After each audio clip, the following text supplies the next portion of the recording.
करनाल के डॉक्टर मंगल सेन ऑडिटोरियम में जिला स्तरीय गीता महोत्सव 2023 का शुभारंभ हुआ।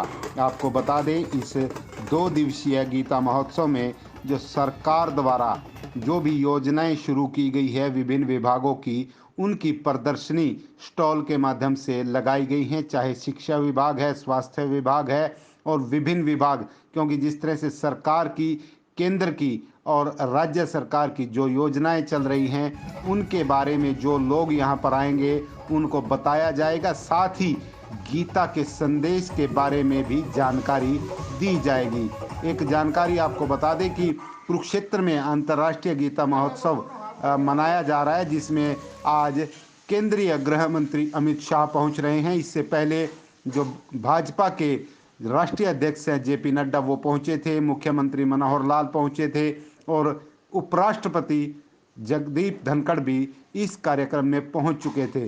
और जिला स्तरीय कार्यक्रम भी मनाए जा रहे हैं, जिसमें करनाल का ये कार्यक्रम है। पर सभी क्षेत्रवासियों को बहुत बहुत बधाई और शुभकामनाएं देता हूं। और मैं समझता हूं कि गीता का ज्ञान, जो कि एक कर्म प्रधान और हमारे जीवन का अगर हम अध्ययन करें तो कहीं ना कहीं इस जीवन के अंदर हम ये पाएंगे कि वास्तव में हमारा जो अधिकार क्षेत्र है वो कर्म है, और हम अपने कर्म को अच्छे तरीके से करें। ऐसे इस प्रकार से हम अपने कार्यों को करें कि उससे समाज का भी भला हो और ठीक और गलत की पहचान करते हुए ठीक मार्ग पर आगे बढ़ते हुए हम अपने कार्यों को करें। मैं समझता हूं कि ये गीता का जो महोत्सव मनाने का जो एक उद्देश्य है उसमें कहीं ना कहीं हम सफल होंगे। मैं प्रदेश के माननीय मुख्यमंत्री मनोहर लाल जी का और हमारे देश के प्रधानमंत्री श्री नरेंद्र मोदी जी का बहुत बहुत आभार व्यक्त करते हुए उनका प्रशंसा करना चाहूँगा, उनको बधाई देना चाहूँगा कि एक प्राचीन संस्कृति को सुदृढ़ करने के लिए जिस प्रकार से आज गीता जयंती सभी देशों के अंदर, बहुत सारे देशों के अंदर मनाई जाती है, हर इलाके के अंदर मनाई जाती है, ये कहीं ना कहीं एक अच्छा मार्गदर्शन पूरे समाज को इससे मिलता है। तो मैं सभी को दोबारा बहुत बहुत बधाई और शुभकामनाएं। गृह मंत्री जी आए हुए हैं आज कुरुक्षेत्र में। आज गीता जयंती के कार्यक्रम है, तो उसमें हमारे देश के माननीय गृह मंत्री श्री अमित शाह जी उसमें शामिल हुए हैं। और इस प्रकार से धूमधाम से जो कार्यक्रम वहाँ पर मनाया जाता है, मैं समझता हूँ कि एक बहुत बड़ी उपलब्धि है भारतीय जनता पार्टी की सरकार की है कि आज हमारी प्राचीन संस्कृति को किस स्तर पर आज जो है उसको लेकर जाया गया है, और एक धूम आज पूरे गीता जयंती की पूरे विश्व के अंदर होती है। तो मैं समझता हूँ एक बहुत बड़ी उपलब्धि है। करीब से लोगों का उच्चारण किया जाएगा। देखिए, हर बच्चे को, हर नागरिक को, हर व्यक्ति को कहीं ना कहीं गीता के साथ जुड़ना चाहिए, उसके ज्ञान को अपने व्यवहार में, अपने कर्म में उतारना चाहिए।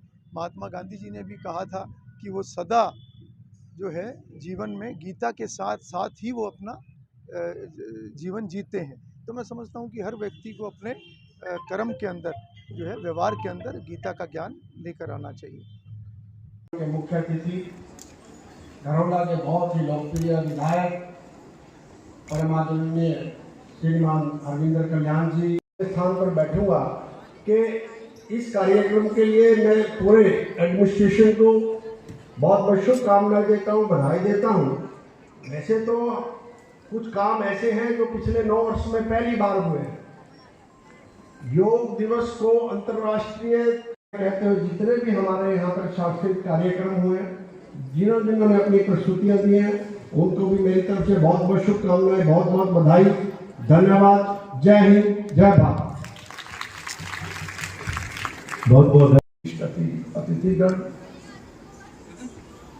सभी प्रशासनिक अधिकारी, कर्मचारी, शिक्षा विभाग से आए हुए सभी बधाई देना चाहूँगा। और साथ ही साथ आज के इस विषय पर बहुत विस्तार से सभी पूर्व वक्ताओं ने अपनी बात को रखा। प्रोफेसर साहब ने बहुत अच्छे शब्दों में, बहुत सरल शब्दों में हमें गीता का ज्ञान, उस विषय पर बहुत प्रकाश डाला। प्रोफेसर वीरेंद्र, संजय जी, योगेंद्र राणा जी, सभी ने इस विषय पर अपनी बात रखी। मैं जब कार्यक्रम स्थल पर आया तो मुख्य द्वार पर जो बोर्ड लगा हुआ था उसमें 2 महान विभूतियों की बातें लिखी हुई थी, उनके कथन लिखे हुए थे। और जब मैंने उनको पढ़ा तो सबसे ऊपर जो लाइन थी वो राष्ट्रपिता महात्मा गांधी जी की। उन्होंने कहा कि मैं हमेशा गीता के वातावरण में जीता हूं।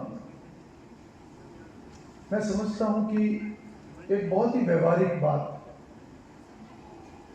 एक ऐसे महापुरुष की सोच